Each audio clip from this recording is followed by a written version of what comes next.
मायावती की बसपा संग क्या कांग्रेस गठबंधन कर पाने में कामयाब होगी? अब आखिरी उम्मीद सोनिया गांधी ही बची हैं, क्योंकि कांग्रेस के तमाम सीनियर नेताओं ने गुहार लगाकर देख लिया, लेकिन मायावती ने किसी की एक नहीं सुनी। अब आप भी सोच रहे होंगे कि सोनिया गांधी में ऐसा क्या खास है कि मायावती उनकी बात मान सकती हैं। दरअसल दोनों में एक पुराना दोस्ताना है। तो चलिए आपको शुरुआत से पहले सारी जानकारी देते हैं कि मामला कहां से शुरू हुआ, अब कहां पर खत्म हो सकता है।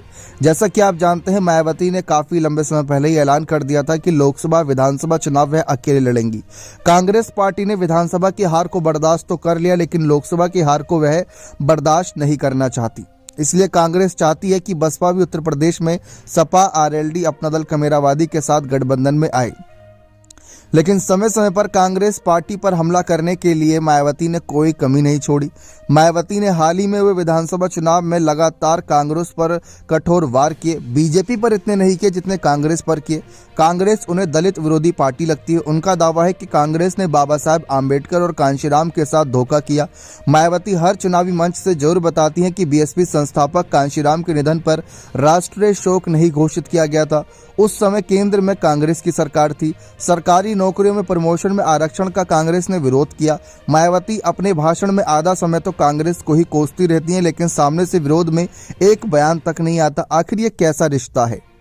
मायावती ने साफ तौर पर एकला चलो की रणनीति छेड़ी हुई है। बीएसपी छोड़कर कांग्रेस में शामिल हुए खाबरी दलित समाज से हैं। मायावती को कोई बात खटक न जाए, कांग्रेस इसका पूरा ध्यान रखती है।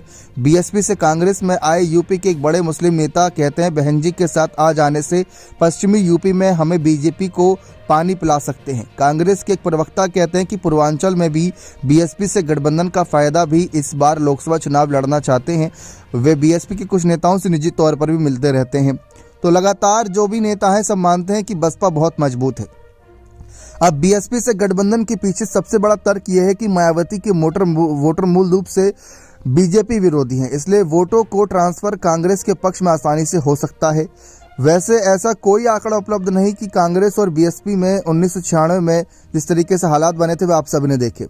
लेकिन जो वोट ट्रांसफर की रणनीति मायावती को उससे सबसे ज्यादा परेशानी है कि वोट ट्रांसफर नहीं करा पाती सामने वाली पार्टी।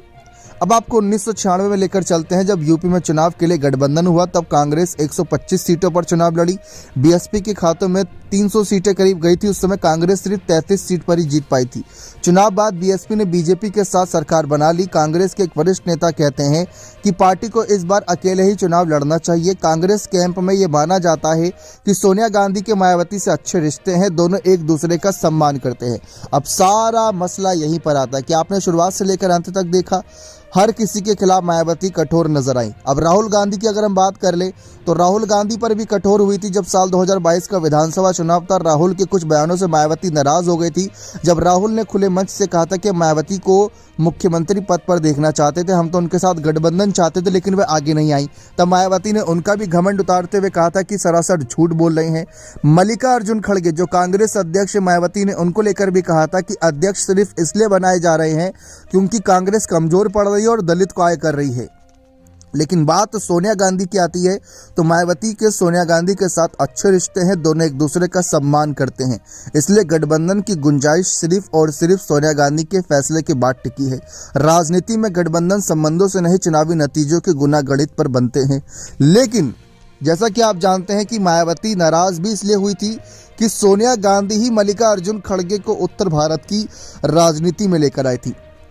अब ऐसे में चाहे मायावती से सोनिया गांधी मुलाकात करे या फोन पर बातचीत करे, लेकिन शायद गठबंधन संभव होता नजर न आए, क्योंकि बसपा अकेले ही चुनावी मैदान में उतरना चाह रही है।